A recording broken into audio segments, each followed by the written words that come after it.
Throughout Fallout 76's tumultuous live support, there has been several instances of removed content. Removed content is content that has been on the live version of the game, but was removed for one reason or another. Not to be confused with cut content, or content that has been put into the game through unsanctioned third-party injection. This is by no means a comprehensive list of the content that has been removed from the game, and there will almost certainly be more content that is removed in future updates as the game continues to evolve. First, we have the dog helmet. This item was a piece of apparel that could be placed on dog meat in Fallout 4.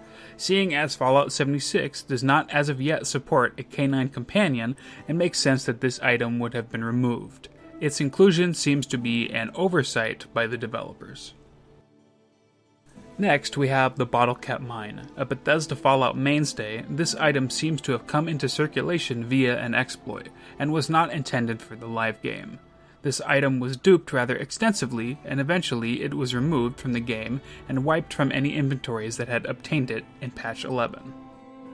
Next, we have three strange items: the Behemoth Slam Explosion, the Behemoth Stomp Explosion, and the Snallygaster Spit Attack.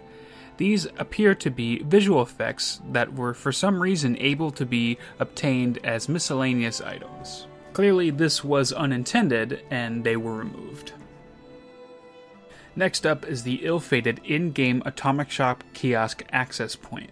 This strange and immersion-breaking Vault Boy cutout provided a shoehorned in-game way to open the Atomic Shop, because opening the menu literally anywhere was too difficult in the eyes of Bethesda. These ugly things were located at each of the train stations in the overworld. Due to community feedback, these were removed 3 weeks after they went live. However, one still exists in the lobby of Vault 51 while waiting for your Nuclear Winter game to start. Next, we have the Tanagra Town terminal entries. These notes were located in what appears to be the remains of an old Enclave field lab. They detailed the efforts of 3 Enclave scientists as they sought to test biological agents on the local flora and fauna. Although the lead scientist had his suspicions that this assignment was punishment for upsetting his superiors. One of the scientists would later develop erratic behavior and would mutter about being controlled by plants. A request to have him transferred back to the main lab was sent, and later Enclave scouts were dispatched to only discover bloodstains. It is unclear why these notes were removed from the game. The Vault 94 raid. In 2019, a piece of endgame content was introduced to the game that tasked players with completing one of 3 missions in order to solve an impending disaster, and earn some unique endgame loot. These missions were plagued with performance issues to such an extent that the community at large couldn't engage with the content.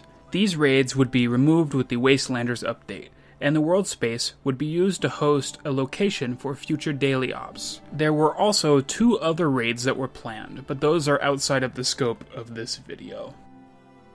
The first mission, Dead in the Water, tasked you with draining the flooded sections of the vault, restarting the reactor, and defeating a Stranglerheart that covers the door to a loot room.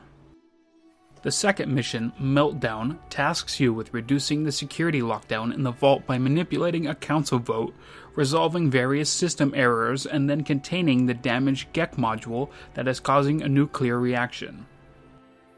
The third mission, Washout, tasked you with flooding the vault to quell a massive insect infestation.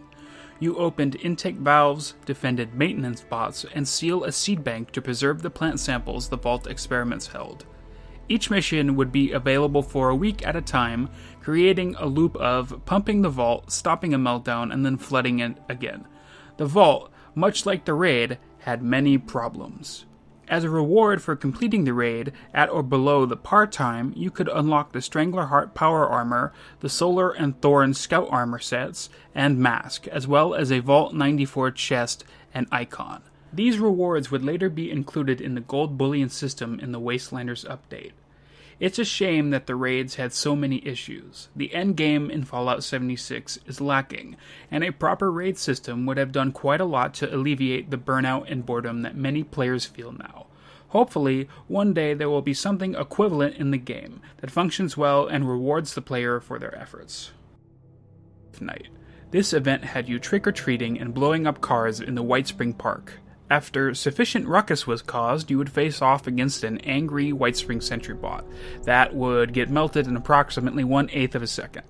You could earn a Jack-o'-lantern suit, a pirate suit and hat, and a Grim Reaper Vault Boy cutout, as well as many other rare costumes and outfits. This event was likely cut from the game due to poor performance when people were exploding all of the cars in such a condensed area.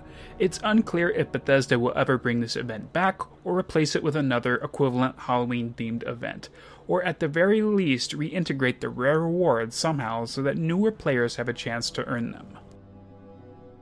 Next, there were 2 radio broadcasts that have been removed. The first is a Brotherhood of Steel broadcast that would grow progressively stronger as the Steel Dawn update approached. Seeing as the Brotherhood is now present in Appalachia, the broadcast no longer serves a purpose. Likewise, there was also an emergency broadcast that would indicate that there was an emergency at Vault 94, but seeing as the Vault raids have been removed, the broadcast is no longer relevant, and therefore was removed.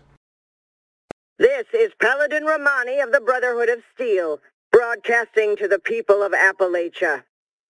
We are en route to your region on a long-term mission. We will be taking the Atlas Observatory as our base of operations. Consider this a warning for any persons occupying the facility. It will be ours. This matter is not subject to negotiation. Know that we are coming in peace. We will provide aid and protection to the people of Appalachia.